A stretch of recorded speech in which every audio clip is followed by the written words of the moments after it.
अस्सलाम वालेकुम viewers, welcome to Food Map. आज हम बनाने जा रहे हैं बहुत ही बेहतरीन से क्रोसांट। तो अब आपको बेकरी पे जाने की ज़रूरत नहीं है, आप इन्हें इजीली घर पे बना सकेंगे बगैर ओवन के। चलिए बनाना शुरू करते हैं।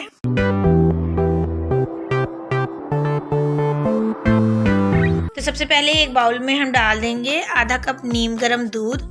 इसके साथ ही हम इसमें डाल देंगे 2 चाय के चम्मच ईस्ट। इसके बाद हम इसमें डालेंगे 2 खाने के चम्मच पिसी हुई चीनी और इसके साथ ही हम इसमें शामिल कर देंगे 2 खाने के चम्मच कुकिंग ऑयल। अब हम इन सारी चीज़ों को अच्छी तरह मिक्स करेंगे। अब हम इसमें डाल देंगे 2 कप मैदा। मैदे को हमने अच्छी तरह छान के रख लिया था। अब हम इसकी एक अच्छी सी डो तैयार कर लेंगे, इसको गूंद लेंगे और इसके साथ ही हम इसमें डाल देंगे आधा चाय का चम्मच नमक।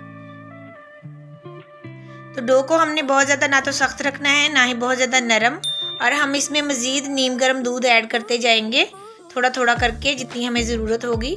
तो मैं आपको बता दूंगी कि हमने इसमें टोटल कितना दूध ऐड किया है। अब हम इसमें बाकी का दूध भी शामिल करेंगे। तो डो हमारी तैयार है। हमने इसमें टोटल 1 कप दूध का यूज़ किया है। अब हम इसको इसमें रख देंगे और इसके ऊपर थोड़ा सा ऑयल लगा के इसके ऊपर फैला देंगे ताकि ये ऊपर से ड्राई ना हो, और इसको कवर करके रख देंगे 1 से 1.5 घंटे के लिए ताकि डो हमारी राइज हो जाए। तो डो को रखे हुए 1.5 घंटा हो गया है। ये देखिए पहले से राइज भी हो चुकी हैं। अब हम यहाँ पे थोड़ा सा मैदा डस्ट कर लेंगे और इसके ऊपर डो को रख के अच्छी तरह हाथों से इस तरह प्रेस करेंगे और इस तरह रोल कर लेंगे।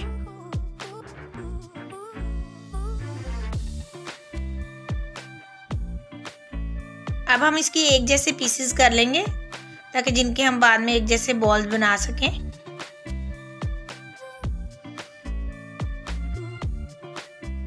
तो हमने इसके एक जैसे पीस कर लिए हैं। अब हम इसमें से एक पीस उठाएंगे और इसका पेड़ा बना लेंगे।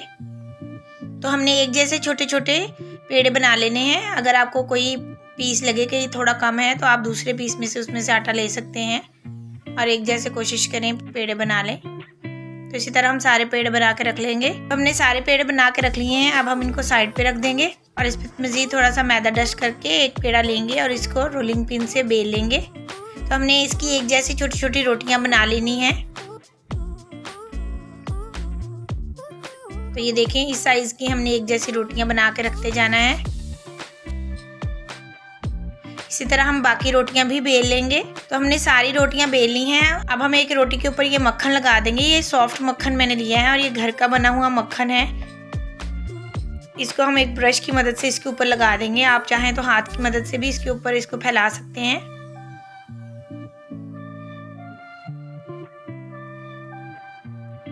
अब हम इसके ऊपर थोड़ा सा मैदा डस्ट कर देंगे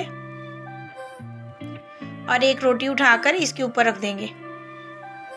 तो इसी तरह हम दूसरी रोटी के ऊपर भी मक्खन लगाएंगे और उसके ऊपर मैदा डस्ट करते जाएंगे। इसी तरह हम सारी रोटियों के ऊपर मक्खन लगाते जाएंगे और मैदा डस्ट करके रखते जाएंगे।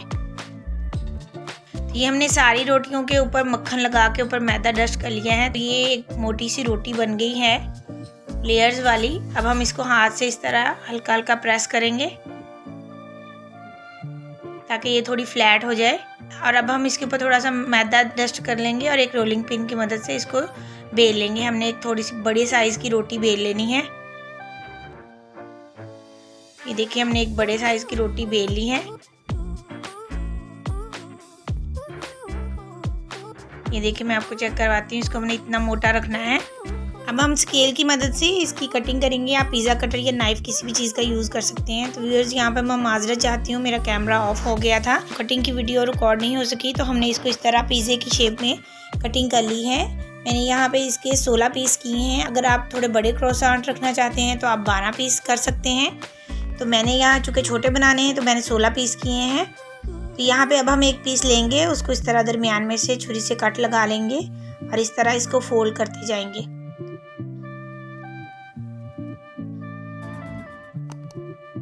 ये देखिए हमने इसको इस तरह ज़बरदस्ती शेप दे ली है।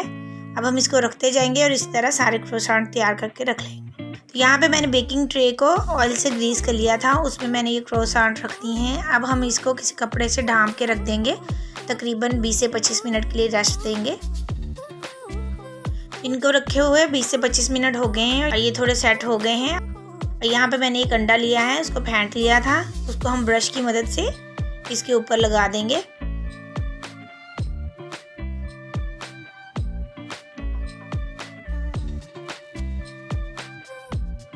तो अंडा हमने इसके ऊपर अच्छी तरह लगा दिया है। अब हम इनको बेक करेंगे। तो यहाँ पे मैंने एक कढ़ाई को 10 मिनट पहले प्री हीट होने के लिए रख दिया था लो फ्लेम के ऊपर। इसके अंदर हम एक स्टैंड रख देंगे और इसके ऊपर ये ट्रे रख देंगे।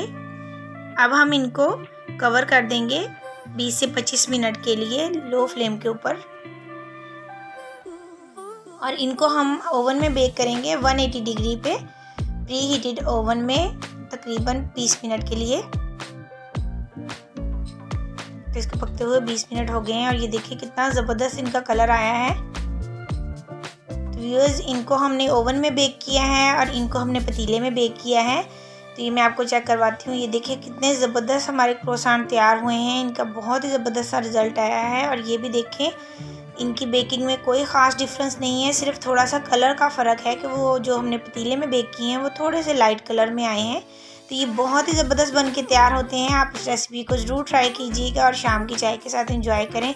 आई होप कि रेसिपी आपको ज़रूर पसंद आई होगी। तो मेरे चैनल को ज़रूर सब्सक्राइब कीजिए, लाइक और शेयर कीजिए। मिलते हैं अपनी नेक्स्ट वीडियो के साथ, तब तक के लिए इजाज़त दीजिए। अल्लाह हाफिज़।